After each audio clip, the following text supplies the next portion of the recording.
Hi everyone, how's it going? Today's video isn't, unfortunately, the Jagdpanther diorama and final video, but instead a video of how I made this grumpy Imperial Japanese Navy sailor in 7-second scale.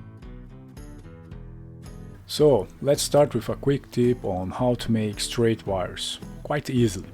You just need to hold one end of the wire with a rotary tool and the other with pliers.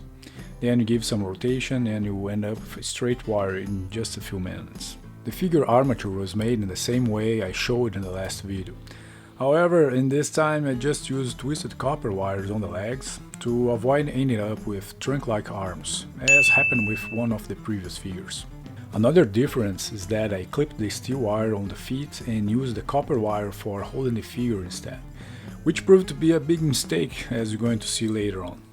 The steel wire is quite difficult to make a flush cut and super difficult to sand, even with a metal file. On the other hand, copper wire is easy to clip and sand, but it really doesn't provide any structural strength to hold the armature in place, and believe me, that is quite important. Well, living and learning, right? The pose of this mopping guy was also quite challenging, because I wanted to give it a natural look and it was much more difficult than a standing position. Legs and hips were bent and the torso was slightly twisted. The arms and hands position had to make a right angle to hold the mop stick and still makes it touch the floor. So many adjustments here and there had to be done until I was satisfied. Here another different approach from what I have done in the previous figures. I added the first layer of Tamiya epoxy putty on the feet, torso and the head. This was made for two main reasons.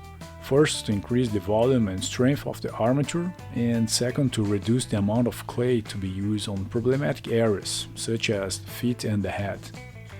You see, the feet and the head are the end point of the wire, so there are small areas to hold the clay. Furthermore, especially on the head, on these areas a thicker layer of clay must be added to sculpt all the features, like the cheeks, the nose, chin, and so on. And to make all this in a soft clay base is quite risky, and small mistakes can jeopardize everything. I used the same approach with the hands, for the same reasons I've just explained, and also to already adjust the mop stick's position. The epoxy putty is not so easy to sculpt because it sticks on the sculpting tools and doesn't hold the shapes quite well. However, there are some benefits of making the hands and other small details with epoxy putty. After it dried, it is quite hard and resistant, so you can handle it, let's say, a bit careless. Of course it's not unbreakable, but it is much more resistant than the clay, even after baking. You can also refine the shapes and details by sanding and scribing on it, which are not so easy to control on the clay. Now I could proceed adding the first layer of clay fixed with super glue, just like I made in the previous video. If you're paying close attention, you will notice that the figure is wobbling a little bit. That is due to my brilliant idea of using copper wire to hold the figure. So one more tip learned, right? It's better to use the steel wire for fixation. Probably only on one foot will be already enough to hold it still.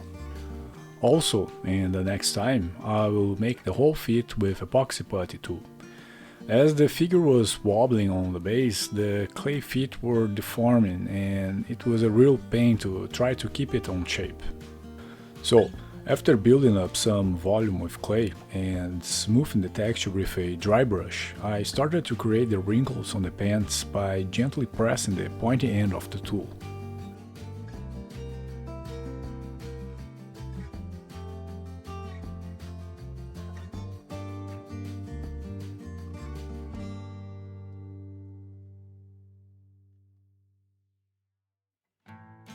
I tried to simulate the pants folding line by pressing and passing the sculpt tool in an angle along the figure leg on both sides.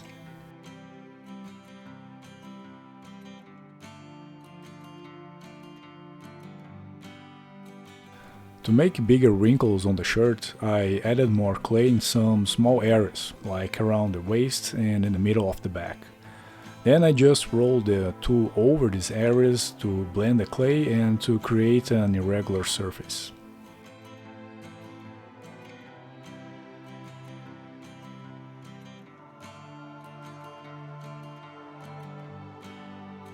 When I was satisfied with the pants and shirt results, I proceeded to small details around the shoulders.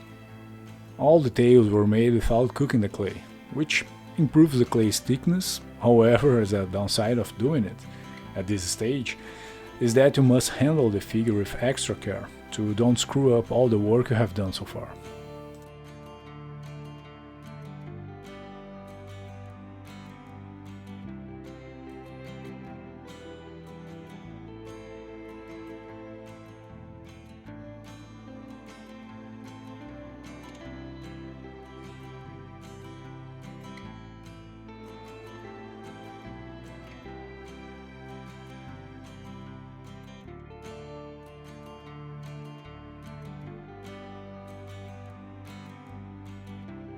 Okay, now that I finished the whole uniform, it was time to save all the work done so far.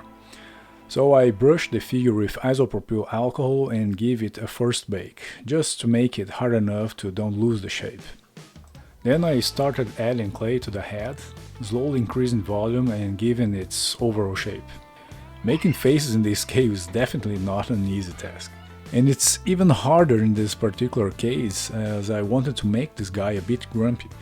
Because, well, imagine yourself being ordered to clean the ship's deck under a crushing sun, without any other options because there were no more potatoes to peel off in the kitchen. Well, jokes aside, to try to make an expression, I firstly made the eyes and the nose, then pushed the forehead downwards, very gently, which closed a little bit the eyes and the face expression. I recorded this step, but it was completely out of screen, so sorry about that. However, I took the same approach with the mouth, cutting the lips with a hobby blade, then closing it by pushing the chin upwards. With the face done, I started to add clay to make the cap, first by adding a strip of clay to mark the cap ribbon band, then adding more clay on the top of the head, blending it with the sculpting tool and pressing with my fingers to give its fluffy appearance. And that completes the figure. While the figure was baking in the oven, I started to make the mop. So I cut a small strip of balsa wood around 7 by 1.5 mm, then sanded the edges, gave a coat of PVA glue and added some static grass. After it dried, I trimmed the static grass to the length I wanted, glued the mop stick and tested the position once again. Okay, moving to the painting. I started by giving a first coat of black primer and a zenithal lighting with Jagdpanther. The whole uniform is white, and really, in my humble opinion, there's no worse color to paint. But whimpers aside, I start with shades of grey. Not 50, but at least 4, from darker to lighter, applying each lighter color in smaller areas, highlighting more exposed areas of the uniform. That was a real pain, because it was looking messier each time I applied a new layer of paint. At a moment I realized that I was coming back and forth with shadows and highlights so many times that all zenithal effects were already vanished. And that grayscale look was annoying me so hard that, well, to keep my sanity I decided to paint some colors, starting by the blue details on the uniform. Then I moved to skin tones. As this guy is a sailor, I can imagine him exposed to sunlight for extended periods of time during the day, so I decided to use warmer skin tones. I started from Vallejo Dark Umber to cast some fake shadows around the chin and the neck, then moving to medium flesh tone and finishing with lighter tones, adding Jagdpanther to the mix, always applying lighter colors in smaller areas.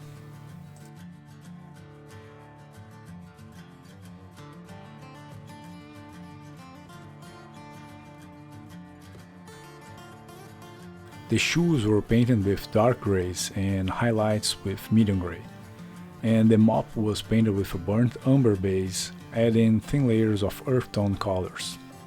Moving to the final details, I painted, if I can say so, the kanji characters on the cap ribbon band, added the mop to the figure, and applied a dark gray pin wash.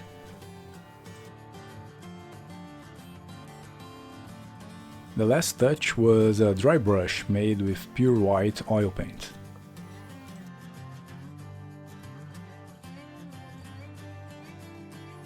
After dried, I applied a matte varnish, and the figure was done. So, you may be thinking the purpose of this figure, as it's completely unrelated with my ongoing Jagdpanther project. Well, the past few months I was super busy at work and couldn't make any progress with my ongoing project. And in the meantime, one of my modeling mentors has just finished a beautiful IJN Laura attached to the catapult on the ship's deck, and was looking for some figures to add to it.